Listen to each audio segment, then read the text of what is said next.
I'm an 18-year-old young man, and throughout my life, my parents held exceedingly high expectations for me.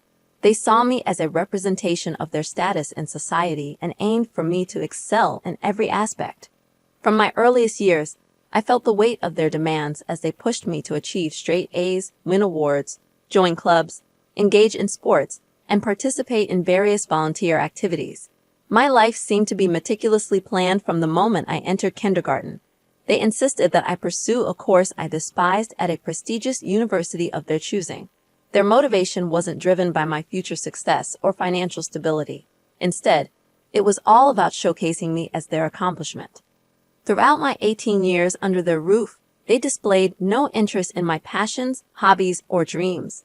They never bothered to inquire about my opinions, feelings, or thoughts.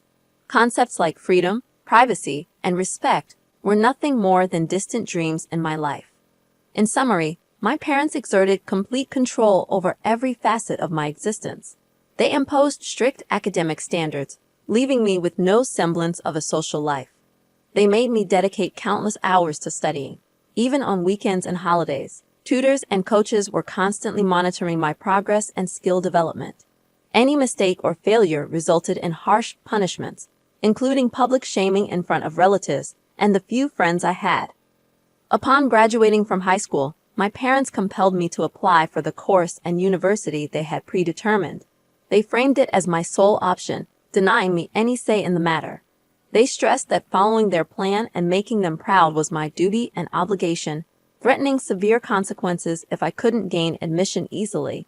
They openly stated that university admission held more significance to them than my well-being and life itself.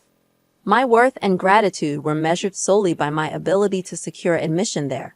Unfortunately, their chosen course didn't align with my passion for the arts, which they were entirely unaware of. When they discovered this, their anger and disappointment were palpable.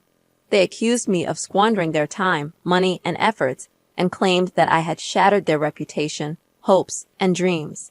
They treated me as though I were a criminal, with my father labeling me a failure and a disgrace. The repercussions they had threatened soon became a reality. As soon as they learned of my failure to gain admission, they disowned me and banished me from their lives. They handed me the keys to an old, dilapidated van and instructed me to leave, expressing their desire never to see or hear from me again. In that moment, it became evident that my parents had severed all ties with me. I didn't attempt to explain, apologize, or plead my case. Instead, I simply climbed into the van and drove away. Uncertain of my destination and feeling a mix of hurt, anger, and betrayal, I also experienced an overwhelming sense of freedom and relief, finally liberated from the oppressive grip of my parents. I roamed the streets in search of a place to rest and sleep, eventually stumbling upon a campground where I encountered a group of individuals living in RVs and vans. They extended a warm and friendly welcome, inviting me to join their bonfire and barbecue gathering. As we shared our stories, I confided in them with the unvarnished truth about my situation. In return, they offered empathy and shared their own experiences of leaving behind homes, jobs, or relationships for various reasons. Each had a unique story to tell, some fleeing from something, others chasing dreams, and a few simply seeking new horizons. Nevertheless, they all shared a common theme. They were living life on their own terms. Their acceptance and sense of value provided me with a newfound sense of belonging. Over the course of the next month, we stuck together, enjoying adventures and exploring the local area. We hiked, fished, swam, and indulged in games, all while engaging in lively conversations, laughter, songs, and dances. Together, we relished in food, drinks, relaxation, and mutual support. We also pooled our resources to tackle practical challenges like vehicle repairs, resource hunting, making plans, and ensuring our safety. Moreover, this newfound community helped me recognize the toxicity of my parents' behavior and encouraged me to pursue my interests and passions.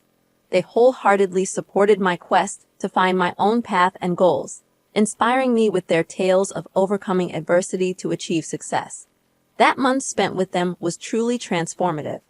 However, during this period, my parents made no effort to reach out to me. The sole family member I had contact with was my grandmother. But my parents had cautioned me not to reveal my homeless situation to her, leading me to fabricate stories about my well-being. My grandmother had always held a special place in my heart, being the only family member to treat me with kindness and respect. She showed me affection, gave me compliments, and stood up for me against my parents' harsh and unreasonable methods of raising me. She valiantly defended me from their cruel criticisms and unjust punishments, providing solace during my times of distress. Despite residing apart from us, she financially supported my parents when they faced financial difficulties, frequently sending me money and supplies. She would call me at least once a week, and her spacious home always had a room set aside for me. She had urged me on multiple occasions to move in with her, and was well aware of my passions, offering unwavering encouragement and compliments for who I was. She never missed an opportunity to boost my confidence, acknowledging my intelligence, talents, and handsomeness. She recognized my potential and was willing to help me seize opportunities. Her love for me was unconditional, a stark contrast to my parents who would often deceive her about my health and misappropriate her money. They eagerly awaited her inheritance, planning their retirement around the belief that they would receive a substantial sum of money and property from her. Before expelling me from their lives, my father had issued a stern warning, insisting that I mustn't divulge anything to my grandmother, knowing full well that she would stand by my side. I chose to withhold the truth from my grandmother because I didn't want to burden her with the knowledge that my parents had disowned me. I didn't disclose the fact that they had forced me out of their house, providing me with an old van and cutting off all contact with me. I kept up this deception not only due to my father's threats, but also because I wanted to shield her from worry, knowing that she was elderly and frail. When my grandmother would call, I continued to lie about my well-being out of love for her. However, I realized that I couldn't deceive her indefinitely. After a month of living outside in the van and making new friends, I decided to come clean and share the truth with her. I mustered the courage to call her and confess everything that had transpired. By the end of our conversation, tears were streaming down my face, and my grandmother, too, was weeping. She did her best to console me and expressed her anger toward my parents, labeling them as heartless, selfish, ignorant, foolish, abusive, and neglectful. She immediately invited me to her home and insisted that I stay with her. Upon seeing me, she embraced me tightly, determined to care for and protect me. She even apologized for my parents' actions, but I was hesitant to impose on her by staying in her home. She wouldn't hear of it and wouldn't let me leave. First, she contacted her lawyer and updated her will, naming me as the sole heir to all her property.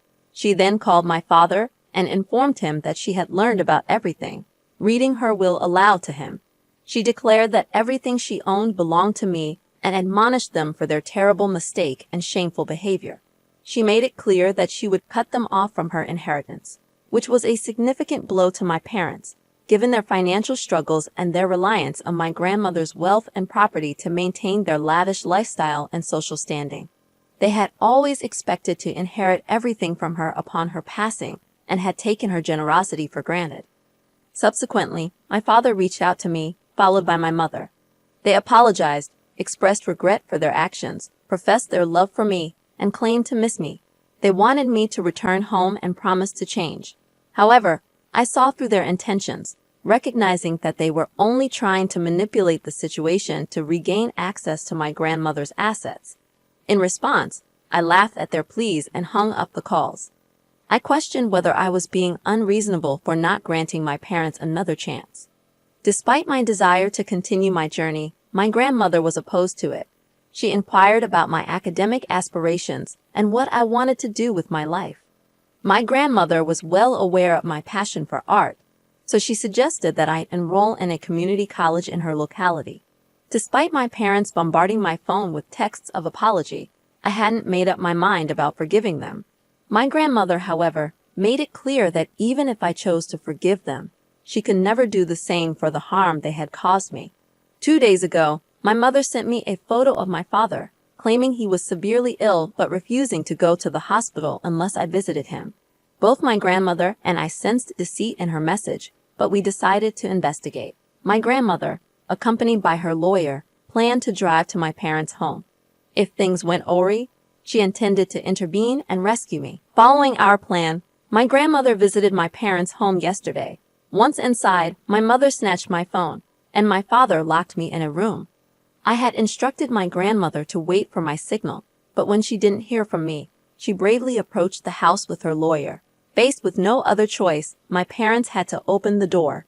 My grandmother stepped in, saving me from their clutches. While leaving, my parents attempted to defend themselves, but my grandmother silenced them with her resolve. She intends to take legal action against them. I've decided to cut them out of my life completely. I'm fortunate to have a grandmother like her by my side. Many people dealing with toxic parents have no escape, but I am grateful to have her support. I will take care of her. She's a precious gem. Hey, everyone, I'm contemplating something regarding my cheating fiancé, and I'm seeking your input on whether I'm in the right. Let me share my story with you so you can weigh in. Creating a throwaway account for obvious reasons. I'm a 26-year-old male who decided to propose to my girlfriend of 4 years, a 24-year-old woman.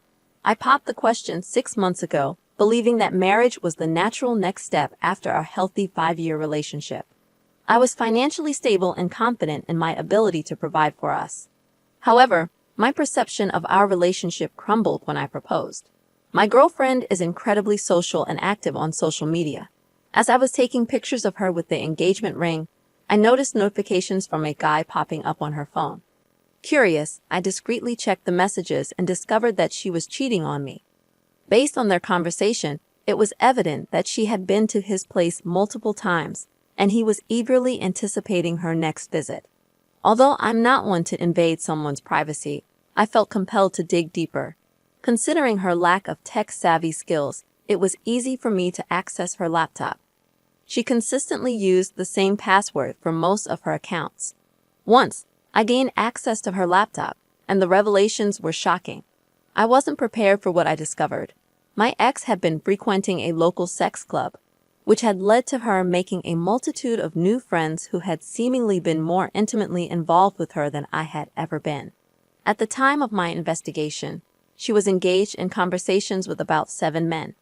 From their exchanges, it was painfully clear that she had spent intimate moments with them. In many of these chats, she demeaned my performance in bed compared to theirs, claiming they were far superior. Reading those words shattered my heart. The person I had loved for the past 5 years had been cheating on me for the better part of 3 years.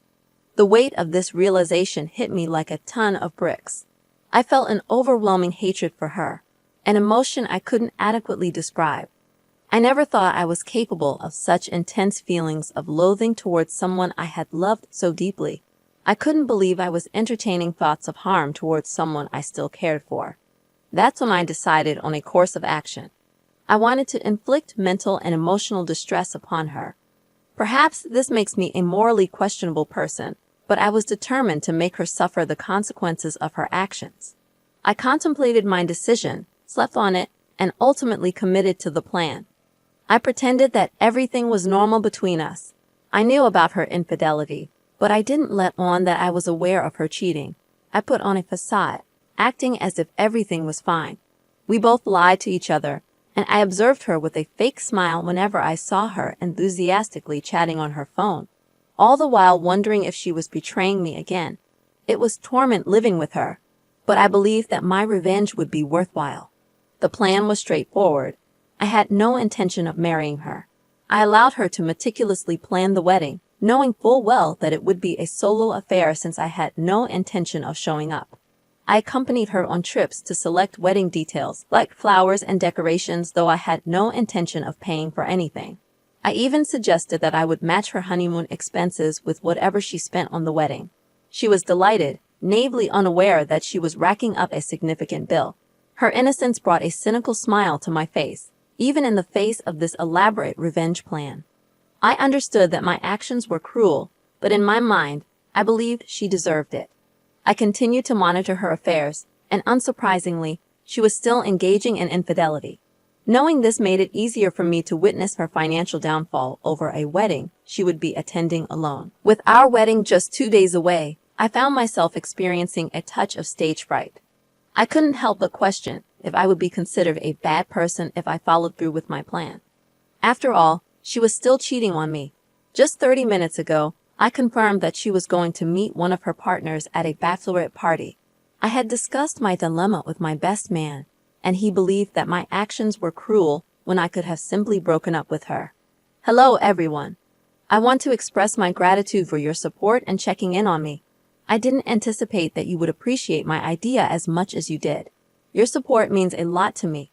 Now, on to the update you've been waiting for. I decided to go with the suggestion a few of you provided in my direct messages, which was to expose her as the cheater she was. And so, that's precisely what I did. I asked my best man to play a video containing all the screenshots of the chats I had gathered over the months. Along with those pictures, I included a brief explanatory message to ensure everyone understood that I would not be showing up for the wedding. I followed through with my revenge plan and told her that I would have an extended bachelor's party and return the night before the wedding. But we both knew I had no intention of returning. I didn't inform my family about this because my parents are close to her, and I didn't want her to find out. Only my best man was privy to my decision not to attend the wedding. As the wedding time approached, my phone was inundated with calls from both my parents and my cheating fiancé. She kept calling repeatedly until the calls abruptly stopped, presumably when the video was played in front of all the guests. Since then, I haven't received any calls from her, and my parents have tried to reach me once or twice, but I haven't answered. I'm reluctant to respond and be forced to explain why I kept my struggles hidden from them. I stayed in touch with my best man, who provided all the details about how the events unfolded. He described the humiliation she felt as the screenshots were displayed, revealing her sexting someone other than me. I had anticipated feeling a sense of satisfaction upon hearing the news, but the emotions I experienced far exceeded my expectations. Hello, everyone. The past 2 days have been quite intense. I finally returned home, which used to be the apartment we shared. The first thing that struck me was the absence of her belongings.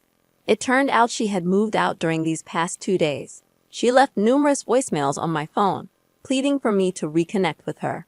In some, she sounded angry that I had abruptly exited her life without offering any closure. Yet in the same messages, she would break down, begging for forgiveness for her betrayal. I recognized that her words were driven by her longing for the comfort of our relationship, but I couldn't bring myself to fall for her act again. I had devoted years to her, pouring my heart and soul into our relationship. What had I received in return? Heartbreak. I consider myself fortunate to have discovered her infidelity before marrying her, but it still pains me. I wish I hadn't found myself in this situation. In the following weeks, various events unfolded, and that's why I couldn't respond earlier. My ex decided she wanted me to cover all the expenses she had incurred for her wedding since she hadn't received any refunds and was displeased about it. She took me to court, and after weeks of not seeing each other, we finally faced each other. While I can't provide many details due to the ongoing court case, I didn't have to pay her a substantial amount. It was around 20% of what she had spent, and that was pretty much it. I had assumed that seeing her would evoke no emotions, but I was wrong. I felt terrible in her presence. I couldn't fathom how she thought it was acceptable to hurt me the way she did.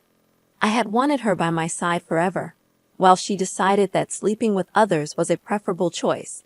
Now somehow I was painted as the villain for seeking retribution. I don't comprehend why she views my decision to distance myself and not forgive her as wrong. In my eyes, and in yours, I haven't committed a wrongdoing, and that's what truly matters to me. Honestly, this will be the final update I provide on this post. I have no desire to revisit the memories of this incident ever again. To the person offering advice, I appreciate your perspective, and you're right. I deserve better than what she has given me. As for exposing her secrets at the wedding, I've thought about it, but I've decided against it. I want to move past this chapter of my life. Hey, everyone. Thank you so much for tuning into today's stories. Remember, if you have a story of your own that you'd like to share, please email it to the address provided in the description below.